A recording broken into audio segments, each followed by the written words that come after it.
지금은 한 매출 어느 정도 하세요? 안 나오면 6억 정도 되고요. 예, 안 나오면 6억 정도 되고 잘 나오면 한 8억 정도 되는 것 같습니다. 월에. 네네.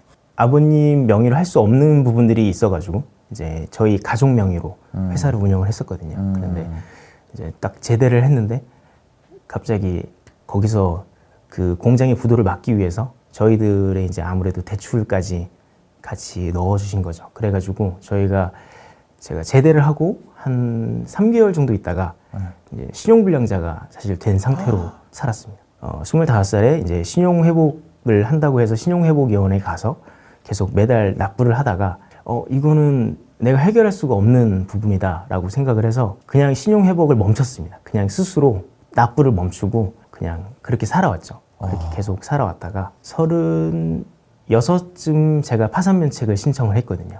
해야 된다고 주변에서 얘기를 해서 그 전까지는 그냥 그 체육과를 나와서 이제 트레이너 일을 계속 했었습니다. 아, 헬스 트레이너? 네네, 헬스 트레이너인데 거의 약간 그 과 자체가 재활에 가깝다 보니까 예, 재활 트레이너하고 헬스 트레이너를 이제 같이 진행을 했었죠. 제가 37살까지는 계속 했습니다. 할 수 있는 게 전공을 살려서 그거밖에 할 수가 없었기 때문에 그걸 계속 진행을 했었죠. 그렇게 돼서 마무리는 제가 지금 현재 42인데 41살에 파산면책이 끝났고요.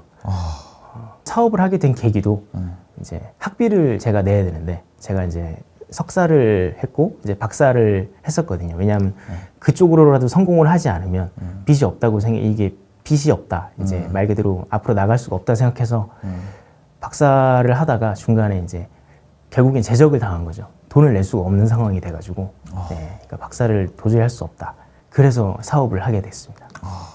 지금 현재 아내랑 그 일본에 한번 여행을 간 적이 있었거든요. 그래서 딱 2박 3일로 아주 저렴하게 여행을 갔는데 제가 생각지도 않았던 그런 아이템이 있더라고요. 그러니까 그 아이템을 당시에는 별거 아니라고 사실 생각했습니다. 그냥 지나가려고 했는데 한번 그래도 체험이라도 받지 그러냐 해서 들어갔다가 이거 내가 한국에서 해보고 싶다라는 생각을 제가 했거든요. 그게 이제 닥터 스트레치라는 네, 회사인데 스트레칭 센터였습니다. 일본에는 거의 지금 한 200개 이상 있고요. 아시아 쪽, 글로벌 쪽으로도 충분히 있습니다. 우리가 알고 있기로는 이제 보조적 스트레칭이라고 하는데 한국에는 아직까지 도입이 되지 않았던 그런 프로그램인데요. 누군가가 그냥 침대에 누워 있으면 말 그대로 그 사람이 어떤 힘을 쓰지 않아도 그래서 유연하게 만들어주고 통증을 좀 완화해주는 그런 프로그램이었습니다. 제가 그때 받아보고 그 당시엔 트레이너 할 때니까 운동을 열심히 하고 있었거든요. 근데 몸이 엄청 굳어 있었는데 정말 신세계더라고요. 예. 그렇게 좋을 수가 없었습니다. 한국 가서 해야겠다고 했을 때 다들 좀 많이 친구들도 당황하고 했는데 그 외국인이 와이낫이라고 하더라고요. 당시 그 말이 아직도 떠올라요. 와이낫이라는 얘기만 알아들었거든요. 예, 할 수 있다 이렇게. 근데 그래서 그냥 억지로라도 진행을 하게 된 것 같습니다. 그러다가 제 고객이 한 분이 제가 열심히 그 당시 헬스장 팀장을 하고 있었는데 건물을 하는 채 갖고 계셨어요. 네, 그분이 18평에 조그만하게 자리가 비었으니까 거기서 한번 해보지 않겠냐. 내가 그러면 조금 초반에 도와주겠다. 이렇게 하셔서 제가 원래는 헬스장을 PT샵을 차린다는 조건으로 들어가는데 거기다 스트레칭 샵을 차렸습니다. 그게 언제예요? 몇 년? 그게 2019년 2월 15일에 제가 오픈을 했거든요. 그때도 어시 스트레치였습니다. 그 어시 스트레치라는 게 원래는 합성어거든요. 이제 외국에서 진행하고 있는 그 보조적 스트레칭의 합성어로 어시 스트레치라고 이름을 지었습니다. 사람들이 이게 PT샵도 아니고 재활센터도 아니고 뭔지 모르니까 제가 이제 사진을 계속 걸어서 아파트 현관에다가 붙이면서 돌아다녔거든요. 당시에 이제 목동에서 계속 돌아다녔는데 그 위치가 좋은 위치는 아니기 때문에 사람들이 오기도 꺼려할 뿐더러 검색을 해도 아직 한국에는 도입이 안 됐던 프로그램이라서 다들 많이 걱정을 했던 것 같습니다. 네. 처음에는 한 10분도 안 오셨고요. 10분, 한 달, 2달 지났을 때까지는 10분이었는데 한 달에 10명? 한 달에 10명도 오지 않았던 것 같습니다. 아, 진짜요? 예. 결국에는 이제 미끼 상품을 제가 달아서 1+1을 했거든요. 한 분이 오시면 다른 한 분도 무료로 해드리겠다. 그 약간 말도 안 되는 행동을 한 거죠. 그런 식으로 해서 모객을 하기 시작했습니다. 그렇게 하고 한 3개월 후에는 제가 혼자 감당할 수 없을 정도로 인원이 많이 들어왔고요. 한 달 매출이 일반적으로 제가 생각했던 그 PT샵 매출을 뛰어넘었거든요. 예, 그때부터 혼자서 거의 밤낮 없이 수업을 진행했던 것 같습니다. 가장 중요한 게 제가 트레이너 때부터 언제나 그 PT샵에 갔을 때라든지 이럴 때 꼭 1등을 했었거든요. 왜 1등을 했나 하면 아침 6시부터 밤 12시까지 퇴근을 안 하면 됩니다. 그거를 하면은 무조건 1등을 할 수밖에 없거든요. 그러니까 이거는 어떤 고퀄리티를 원하는 게 아니고 그 수요를 다 잡아버리면 그 수요에서 또 붙는 손님들이 생깁니다. 제가 혼자서 이제 이길 수 있다라고 생각했던 이유는 어차피 나는 퇴근 안 할 거니까 그냥 계속 있을 거다 여기에. 그래서 11시 반에 아직도 기억나는 게 11시 반에 손님이 있었거든요. 오후 11시 반에 손님이 오면 다음날 5시에 저는 출근을 다시 했었습니다. 그렇게 하면은 이제 감당할 수 없을 정도로 수업이 붙거든요. 그래서 다들 8시간이나 9시간만 근무하고 가면은 겹치는 수요를 잡을 수가 없습니다. 오전, 점심, 저녁, 그리고 밤늦게까지 그 수요를 다 잡아야 되거든요. 근데 그 수요를 해내려면 이제 제가 혼자서 그걸 다 해내야 되는 거죠. 그래서 계속 저 선생님은 언제 가도 있다. 약간 이런 분위기로 만들어줬던 게 가장 큰 자영업의 포인트였던 것 같습니다. 몸이 녹는다라고 저희가 얘기를 하거든요. 네. 그러니까 몸을 녹이면서 그렇게 그래도 3년 정도는 제가 그렇게 했던 것 같아요. 오픈하고 3년 동안은 네. 수업을 줄이지 않고 그렇게 진행을 했었습니다. 22년까지만 해도. 네네. 그죠. 그때까지만 해도 수업은 제가 계속 진행을 했습니다. 거기가 위치도 별로 안 좋다면서요, 목동에? 예, 목동에서 이제 목동에 좋은 위치가 있는 곳을 알고는 있지만 그 위치는 비싸기도 하고 감히 들어갈 수가 없었거든요. 처음에 그 자본이 없는 이상은. 예. 오죽하면 거기서 했을 때 손님들이 좀 안타까워 많이 했었습니다. 여기 말고 다른 데 차리셨으면 더 좋으셨을 텐데. 네, 그러다가 제가 이제 천천히 직원들을 데려오기 시작했거든요. 근데 이제 가장 큰 문제는 이 시장에 존재하지 않는 직원을 뽑아야 되니까, 그러니까 트레이닝을 제가 다 시켜줘야 되는 상황이 생긴 겁니다. 그때 이제 고민이 커졌거든요. 우연스럽게도 그 학교에서, 그러니까 이제 부천대학교 JR스포츠라는 그 학과에서 알아보신 거예요. 그러니까 전공자들이 있다 보니까 이런 거를 수업을 내가 학교에서 진행을 하고 싶은데 그 전문가를 찾다가 이제 저하고 어떻게 연락이 된 거죠. 그래서 제가 이제 학교 수업을 나가기 시작했습니다. 다행인 건 제가 석사를 졸업한 상태였기 때문에 또 가게를 운영하고 있으니까 겸임의 자격이 돼서 이제 겸임교수로 출강을 하면서 겸임교수 12시간 수업을 하고 그리고 또 돌아와서 학교 수업을 하고 이제 수업을 다 하니까 그때 이제 학생들을 키워내기 시작했거든요. 제가 필요하기도 했고 그 과에서 스트레칭이라는 이 어시 스트레치라는 이 보조적인 스트레칭을 진행하려면 누군가가 전문가가 필요한데 당시에는 전문가가 거의 없다시피 했기 때문에 제가 가게 됐던 것 같습니다. 결국에는 이제 11개월 만에 저희가 원하는 곳으로 이제 이동을 하게 됐거든요. 11개월. 네, 12개월 만에 저희가 이제 이동할 수 있는 상태가 됐기 때문에 네, 고객도 원체 많고 그리고 고객들이 사실 좀 불편해졌어요. 저쪽으로 오면 자기들이 더 편하게 다닐 수 있는데 라는 얘기를 많이 하셨기 때문에 고객을 그대로 떠서 이제 목동의 중요한 자리로 옮겼습니다. 주거지하고 상권이 활성화되어 있는 특이한 그러니까 동네인데 목동이라는 곳은 결국에는 교육열이 굉장히 강하기 때문에 학원이 몰려 있거든요. 그쪽에 그 학원이 몰려 있는 곳을 저희가 들어가게 된 겁니다. 고객들은 아침부터 저녁까지 주거지에서 떠나지 않는 고객들이 존재하고요. 직장인들이 있는 곳은 정말 직장만 딱 다니고 빠져나가는 이제 그런 곳이기 때문에 저희는 만약에 좋은 곳을 찾는다고 하면 주거지 그리고 이제 학생들도 많고 어머님들도 많은 곳, 그쪽을 많이. 어머님들이 아무래도 이제 그런 경제적으로 쓸 때 더 많은 포인트들이 있기 때문에 더 잘 됐나요? 많이 잘 됐습니다. 한 5배 정도 잘 됐던 것 같아요. 네네. 그때 저희 팀이 들어갔을 때 물론 이제 코로나도 겹친 적이 있긴 하지만 훨씬 잘 됐습니다. 지금 부천대학교랑 그 협업을 해가지고 한국장학재단 그리고 거기서 계속 오는 거네요, 트레이너들이. 아직까지는 계속 오고 있고 제가 이제 이번에 겸임을 이제 그만해야 될 상황이 돼서 이제 사업에 좀 더 집중하고 싶어가지고 그만뒀지만 그래도 아직까지 좋은 관계를 유지하고 있고요. 다른 대학교들도 저희가 협력을 지금 많이 해가지고 다들 6개 정도의 대학하고 지금 협력을 하고 있습니다. 보통 저희가 먼저 찾아가기도 하고요. 저희가 이런 업체인데 알리고 싶습니다. 이렇게 얘기하면 보통 거기에 있는 이제 교수님들이 관심이 있으면 연락이 오시거든요. 그러면 가서 이제 사진도 찍고 그리고 저희들이 가서 이제 한번 클래스도 한번 열어보고 이런 식으로 해서 서로 친해집니다. 거기 가르쳐줄 교수님은 저희가 또 파견을 하고? 파견을 합니다.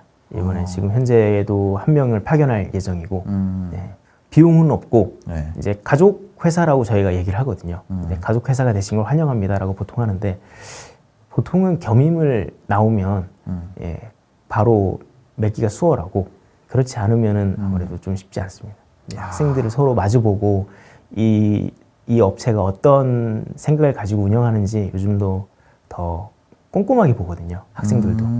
처음에 했을 때는 한 얼마 정도 매출이 나오셨어요? 내가 감당할 수 없을 정도로 손님이 왔다고 표현하셨는데. 혼자서 하는 경우에는 보통은 1,500에서 한 2천만 원 정도면 매달 그렇게 찍힌다라고만 했을 때 네. 예, 그러면은 혼자서 했을 때 2,500 정도만 되면 감당하기 어려워집니다. 예, 아무리 쳐낸다 하더라도 네. 35명이 사실 맥스라고 보거든요. 아, 이게 한 시간에 네네네. 한 시간에 얼마죠? 한 시간에 5만 당시에 목동에서 제가 했을 때는 4만 원이었어요. 아, 근데 4만 원에. 네네. 왜냐면 4만 그렇게라도 원에 35명이 한 개 치라는 거죠. 네네. 한계 치지만 그걸 더 넘기려고 계속 노력을 하고요. 그러니까 유지하는 게 관건인데 예. 네, 그 유지하는 힘이 사실 제일 중요하다고 생각합니다. 처음에 반짝하는 것보다는 내가 이걸 계속 끌고 가겠다 이런 책임감이 상당히 중요한 거라서 네. 35명의 예. 회원을 모집을 하면 예. 보통 수업을 저희 트레이너 시장에서는 수업을 어느 정도 하면 많이 하는지는 알고 있거든요. 예. 보통 100개 정도만 하면 잘했다. 그리고 150개 하면 꽤 많이 했다. 200개 하면 뭐 이제 대단하다. 근데 250개 정도 하면 사실은 말이 안 되는 숫자거든요. 네. 근데 저는 250개 아래로 떨어진 적이 없었던 것 같습니다. 250개를 계속 이렇게 했던 거고요. 그래서 저희 직원들이 저를 그래도 좀 믿어줬던 게 꾸준함을 계속 보여줬거든요. 한 달에 250시간을 계속 수업을 진행을 했었습니다. 당시에 자영업자이기 때문에 네. 사실상 행정 업무를 거의 진행하지 않았긴 했었거든요. 거의 방치된 뭐 세금이나 네네. 이게 어떻게 예. 돌아가는지 다 모른다는 거거든요. 아무것도 모르는 상태에서 수업만 진행했던 겁니다. 사실 코로나가 터졌을 때 예. 제가 그 당시에 집합금지가 저희가 이제 그런 대상이 아니다 보니까 더 빨리 풀렸습니다. 그러니까 헬스장, 필라테스는 아직 갈 수가 없는 상황인데 예. 저희들은 풀려버려가지고 네. 저희들은 지원금을 못 받는 대신 하셔도 된다라는 얘기를 저희가 들어가지고 예. 그때부터 이제 열심히 했더니 마스크 쓰고 다들 손님들이 오셨거든요. 저희 방법은 오로지 전단지밖에 없었습니다. 게시판 아니면 전단지. 게시판 아니면 예, 전단지. 예, 스스로 이제 나가서 붙이기 시작하는 거죠. 그동안 집에 갇혀 계시느라고 힘드셨기 때문에 지금 나오셔가지고 이렇게 몸부터 푸셔야 된다. 이렇게 혈액순환도 하셔야 되고 네, 가벼운 것부터 시작하셔라 이런 식으로 유도를 했던 것 같습니다. 일단 말을 많이 안 써야 되고요. 사진을 많이 올려줘야 되고 그리고 본인들 사진을 올려야 되고 대부분 다 이제 그 인터넷에 돌아다니는 사진들을 많이 올리시거든요. 어떠한 이렇게 하는 동작이라든지 그러니까 외국인 모델을 쓴다든지 근데 그게 이제 우리라는 게 확실해야 됩니다. 근데 그게 아니고 다른 사진을 썼다고 하면 신뢰도가 확실히 떨어지는 것 같더라고요. 그러니까 뭔지를 알고 싶은 게 정보를 고객들은 알고 싶은데 정보를 모르니까 사진 쓰고 그냥 그 사진 보고 오시더라고요. 내용은 사실 읽지 않으시고 QR코드도 당연히 안 보시고 그리고 그 주변에 있는 분들의 연령대도 어느 정도 감안을 하고 저희들은 최대한 쉽게 쓰려고 했습니다. 멋있으려고 하다가는 오히려 더 안 되더라고요. 아파트 이제 현관에다 붙이면은 페인트가 떠진다고 이제 민원이 발생하거든요. 그래서 손잡이에다 붙인다든지 아니면 고이 잘 접어가지고 그 초인종 위에다 올린다든지 이런 식으로 진행을 합니다. 일단 전단지가 이렇게 심플하지만 저희가 알고 있는 A4 용지로 나가면 안 됩니다. 왜요? 그게 A4 용지는 바로 버리고요. 그냥 바로 떼서 이런 쓰레기를 하면서 바로 버리고 그 고이 잘 접혀가지고 마치 이렇게 팜플렛이 잘 나가면 그건 잘 보시더라고요. 네, 이렇게 열으셔서 잘 보시고 이렇게 연락 오시고 접어서 초인종 위에다가 아주 꽂아놓지도 않고요. 사뿐하게 올려놓으면 그걸 가장 많이 호응을 해주셨습니다. 저희가 보통 알바를 쓴다든가 업체를 쓰면 테이프로 붙이시거든요. 그럼 이제 고객들이 화가 나기 시작해서 계속 전화가 와도 이거 왜 붙였냐 이런 식으로 연락이 오시거든요. 그 말씀을 해주시는 고객들이 꽤 있었거든요. 이쁘게 올려놓으셨고 가셨더라고요. 이렇게. 예, 그래서 제가 꼭 그거 제가 올리고 갔습니다. 이렇게 얘기를 하면 더 좋아하셨던 것 같아요. 그거 돌리실 시간이 있으세요? 왜냐면 수업도 200개씩 하는데. 그래도 있습니다. 왜냐하면 취소가 있거든요. 수업이라는 건 캔슬이라는 게 존재하고 그 캔슬이 될 때 그 순간에 아 지금이다 라는 생각을 언제나 해서 파트를 나눕니다. 아파트에 내가 지금 몇 동 몇 호서부터 몇 동까지 내가 돌리겠다. 이렇게 생각을 하고선 빨리 갔다가 네. 정확하게 10분 전까지 빨리 도착해야 된다 이런 마음으로 뛰어왔던 기억이 나거든요. 한 단지당 보통 2,000세대 정도 됐거든요. 근데 6단지까지 당시에는 존재했기 때문에 목동에. 예예. 목동에 1, 2, 3, 4, 5, 6단지가 이렇게 앞으로 다 모여 있는데 예. 그 단지를 다 돌리려면 한 달 정도는 소요됐던 것 같습니다. 와. 그냥 가벼운 얇은 종이로 하면은 네. 손님들도 싫어할 뿐더러 예, 약간 그래도 전단지에 힘을 좀 주는 게 종이의 펄프라든지 그러니까 저희가 주문을 할 때 돈이 많이 없기 때문에 네. 한꺼번에 많이 주문을 못하고 네. 보통 3,000장씩 주문을 했었거든요. 예. 당시에는 그래도 한 10만 원에서 15만 원 정도는 계속 나갔던 것 같습니다. 3,000장에 15만 원 정도. 네네네. 지금도 전단지를 저희 그 수업하는 친구들과 네. 같이 저는 이제 돌리지는 않지만 네. 저는 이제 운영을 해야 되니까 직원들은 다 돌리고 있습니다. 아. 전단지를 3,000장을 돌리면 꼭 고객이 오시는데 고객이 전단지 보고 오셨나요? 라고 물어보면 안 보고 왔다라고 하시더라고요. 네. 근데 전단지를 안 돌리면 네. 아무한테도 연락이 안 옵니다. 그러니까 이런 거죠. 전단지를 돌렸는데 그 의미가 무색할 수는 있거든요. 근데 네. 전단지를 안 돌리면 꼭 아무도 안 오시더라고요. 아. 그래서 저희는 약간 징크스처럼 돌렸거든요. 아. 근데 돌리면은 그걸 보고 오시는 분들이 한 많을 때는 3-4팀 정도 연락이 오시고 아닐 때는 연락이 안 오지만 그래도 좀 오시는 것 같습니다. 그것도 엄청난 수치입니다. 천장당 한 명이라도 오면 굉장히 다행이고요. 각인이 될 때까지 계속 뿌려야 됩니다. 몇 번 버리시다가 궁금증이 생겨서 연락하시는 분들도 계시거든요. 네. 아직까지는 저희가 전단지로만 의지를 하고 있는 건 맞고요. 그 상가에 들어갔을 때 상가 전체의 떡을 다 돌립니다. 그리고 거기에 있는 뭐 헤어샵이라든지 그쪽하고 꼭 이렇게 친해지거든요. 제가 예전에 트레이너 할 때 네. 그걸 한번 경험을 해봐가지고 네. 헤어샵의 원장님이 한번 오셨는데 네. 굉장히 많이 소개를 시켜주셨거든요. 그때 이후로 제가 헤어샵에 굉장히 미련이 남아서 들어가는 상가마다 헤어샵을 꼭 네. 친해지려고 노력을 합니다. 그래서 떡도 더 큰 거 가져가고 그리고 원장님 한번 억지로 끌고 와서 시켜드리고 네. 그래서 지금 저희가 들어가 있는 상가의 헤어샵들은 네. 저희하고 다 친하게 지내고 있습니다. 예, 그래서 상가에서 이제 불만이 나왔을 때 최대한 싸우지 않고 언제나 맛있는 거 갖다 드리고 이런 식으로. 왜냐하면 결국에는 구전으로 이어질 수밖에 없는 거기 때문에 네, 아파트 단지는 지금 저희가 다 들어갈 곳을 이미 한 50개 정도는 이미 점을 해놨는데 네. 저희가 천천히 성장을 하려고 하다 보니까 예, 트레이너가 또 나와야 되니까. 예, 인력을 양성하는데 저희끼리 이제 우스갯소리로 예, 스타크래프트 할 때 마린 뽑듯이 시간이 로딩이 걸린다라고 얘기를 하거든요. 예, 굉장히 좀 걸리고 있습니다. 흙수저로 좀 무시받으셨던 적이 있으세요? 기억이 안 나다가 네. 제가 사실 기억이 하나도 안 나다가 한 가지 딱 기억에 남는 게 네. 저랑 같이 트레이너를 했던 친구들이 있었거든요. 네. 네, 그 친구들이 이제 저는 좀 힘들어진 상태를 다들 알고 있었어요. 제가 많이 안 좋은 상태인 걸. 근데 이제 오픈을 했더라고요. 근데 오픈해서 제가 화분을 들고 갔습니다. 너무 축하한다고 하면서 들고 가서 이제 동업을 했거든요. 제가 알고 있는 2명의 트레이너가. 그래서 이제 화분을 들고 가서 축하해 한다고 하고 돌아왔는데 얼마 안 있다가 그 한 명이 저한테 연락이 와서 형 앞으로 찾아오지 마세요라고 하더라고요. 그래서 왜? 이랬더니 그 같이 동업하는 친구가 싫어한다고 저를. 그 왜 싫어하냐 생각했더니 세상에는 2가지 종류의 사람이 있는데 필요한 사람, 필요 없는 사람이 있다. 근데 저는 필요 없는 사람이라고 얘기를 하는 거죠. 예. 근데 물론 저희 힘든 상황을 알고 있었기 때문에 근데 그런 상황들이 굉장히 많이 노출되더라고요. 근데 아마 제가 얘기를 하면 그 친구도 누군지 알 겁니다. 본인 스스로. 신용불량자이기 때문에. 네네, 더 그랬던 것 같고요. 예, 신용불량자인 거를 제가 같이 근무할 때도 이미 알고 있었기 때문에. 근데 제가 뭐 변변치 않게 계속 트레이너를 하면서 쉽지 않은 상황을 알고 있었기 때문에 그렇지 않았을까. 네. 그게 어느 순간서부터 디폴트라는 걸 깨닫기 시작했거든요. 세상에 날 무시하는 게 사실은 그게 정상이었던 거죠. 그 디폴트라는 걸 빨리 깨닫는 게 중요하다고 생각합니다. 그러니까 내가 지금 이 공간에서 저 사람들하고 함께 있기 때문에 그런 일이 벌어진다는 걸 빨리 깨달았으면 좋겠습니다. 예전에 지나가는데 빌라에 살 때거든요. 빌라에 살 때 지나가면 어떤 분들이 담배를 피는데 그 담배 냄새가 너무 싫은 거죠. 그럼 담배를 끄라고 하면 그 사람 입장에서는 끌 이유가 없는 겁니다.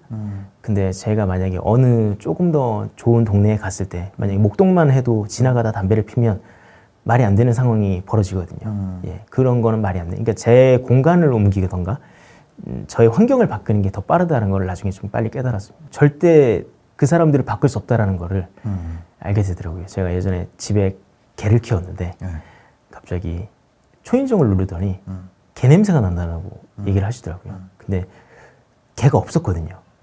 그러니까 개를 키우다가 개를 보냈습니다. 그래서 이제 개가 없었는데 개 냄새가 난다. 개 오줌을 쌌다. 이런 식으로 하는데 우리 집에 개가 없어요 하는데 그럼 이거 누가 싼 거냐? 이런 식으로 하면서 한번 다툼이 일어난 적이 있었는데 지금 생각해 보면 아 내가 이 공간에 있기 때문에 이런 일이 벌어지는구나 라고 그때 깨닫기 시작했거든요. 그리고 그분이 저한테 했던 말이 이거 자가냐고 이런 얘기를 하시더라고요. 그래서 월세인데요 이러니까 월세면 똑바로 해야지 일을 이런 식으로 저한테 말씀하시더라고요. 예. 4층 사시는 아주머니였는데 자긴 자가 사니까 내 말 들으라고 약간 이렇게 얘기를 하셨는데 진짜 근데 그런 진짜요? 일이 근데 그런 일이 진짜예요? 벌어집니다. 예. 제가 그래서 한번 올라가서 문 두들기기도 했었거든요. 어떻게 그런 무례한 생각을 하시냐 이렇게 했는데 알고 보니까 그게 정상인 거죠. 그 동네에서는 네. 제가 빨리 그곳을 나와야 되는 거였습니다. 근데 그게 정상이라는 거를 그때도 느꼈습니다. 그 최근에 이사하셨잖아요. 네네 이사했습니다. 간 곳은 마음에 드시나요? 뭐 엘리베이터 탈 때마다 좀 매번 자꾸 인사를 하셔가지고 예, 처음 겪어봅니다. 누군가가 인사를 한다는 거를 제가 처음 겪어봐가지고 저도 이제 인사를 하고 있습니다. 앞으로 계획은 어떻게 되세요? 일단 첫 번째는 아시아에서 가장 큰 회사를 만들고 싶습니다. 이쪽 업계에서 아시아에 지금 현재 일본 업체가 가장 큰 업체인데 물론 쉽지 않은 싸움이라고 생각하지만 또 한국인들이 어떤 정밀한 프로젝트는 잘하더라고요. 이 스트레칭도 마찬가지라고 생각하거든요. 도자기 굽는 과정처럼 생각이 들어서 그 일본 팀을 잡았을 때 글로벌 3위가 되더라고요. 그 닥터 스트레치인가요? 네네. 글로벌 3위가 되고 이제 글로벌 1위까지 가려면 또 저희가 미국까지 진출을 해야 되기 때문에 네. 일단 아시아부터 천천히 글로벌 3위가 되고 싶습니다. 굉장히 힘들 거라고 생각합니다. 지금 저 같은 분들이 한둘이 아닐 거라고 저도 생각하고요. 예. 그리고 빛이 안 보인다고 여긴 적도 정말 많았고 힘든데 뭔가 변화를 주려고 애를 쓰지 않으면 그러니까 정말 아무것도 못하는 상황일 거거든요. 저 같은 분들이 굉장히 많을 거라 생각하고 큰 변화를 한번 노려보셨으면 좋겠다. 그래서 오셔서 뭐 정말 홍보하는 건 아니고 정말 PT라도 좀 비즈니스 PT라도 좀 받아보셨으면 아니면 서점에 가서라도 시간을 때우면서 자꾸 자극을 받아보셨으면 하는 그런 생각이